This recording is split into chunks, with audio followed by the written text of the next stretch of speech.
भारत जिसे आजाद हुए 76 साल हो चुके हैं, लेकिन इस आजाद भारत में न्याय व्यवस्था जो कि कानून था वो 170 साल पुराना यानी अंग्रेजों का बनाया हुआ चल रहा था, जो अब नहीं चलेगा क्योंकि मोदी 2.0 में इस कानून व्यवस्था में बदलाव किया गया और मोदी 3.0 में 1 जुलाई से इस कानून व्यवस्था को लागू कर दिया गया है।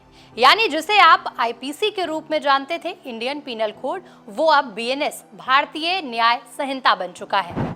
जिसे आप सीआरपीसी के रूप में जानते थे, वो भारतीय नागरिक सुरक्षा संहिता बन चुका है और इंडियन एविडेंस कोड के रूप में जिसे आप जानते थे, वो अब भारतीय साक्ष्य संहिता बन चुका है। जी हाँ, तो ये कई बदलाव जो है इस नई कानून व्यवस्था में किए गए हैं। तो ये तो आपको बता दिया, अब चलते हैं आपको बताते हैं कि धाराओं में क्या क्या बदलाव किए गए हैं।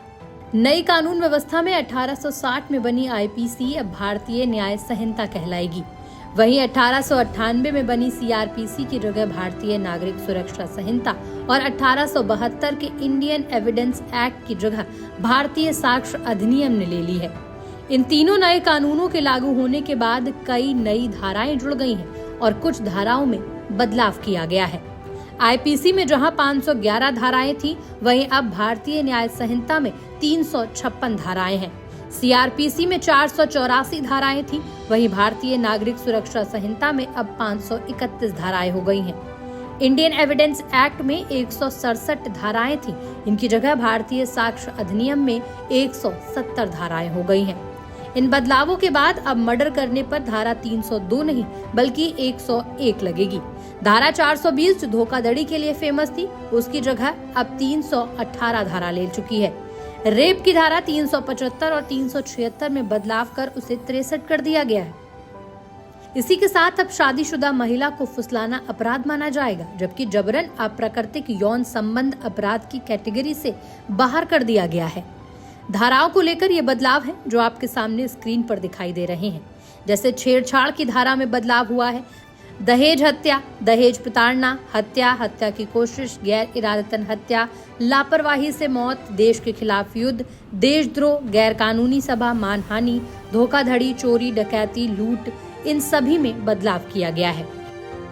अब नए कानून के तहत किसी भी पुलिस स्टेशन में एफआईआर दर्ज कराई जा सकती है, यानी कि अब जरूरी नहीं कि जिस थाना क्षेत्र में अपराध हुआ हो उसी थाने में केस दर्ज हो। साथ ही ईएफआईआर यानी कि ऑनलाइन भी मामला दर्ज कराया जा सकता है। पुलिस को किसी की तलाशी या जब्ती की पूरी वीडियो रिकॉर्डिंग करनी होगी। किसी गुनाह को कबूल करवाने के लिए पुलिस किसी आरोपी को यातना नहीं दे सकती है, हालांकि इसमें कई शर्तें भी हैं। वहीं मामले पर अब पुलिस को 90 दिनों के भीतर जवाब देना होगा। अब मामले की सुनवाई पूरी होने के 30 दिनों के भीतर जजमेंट यानी कि फैसला भी देना होगा। जजमेंट दिए जाने के बाद 7 दिनों के भीतर उसकी कॉपी मुहैया करानी होगी। नए कानून में ऑडियो वीडियो यानी इलेक्ट्रॉनिक साक्ष्य पर जोर दिया गया है। फॉरेंसिक जांच को अहमियत दी गई है। इसी के साथ अब छोटे मोटे अपराधों के लिए गिरफ्तार किए गए लोगों को सजा के तौर पर सामुदायिक सेवा करनी होगी।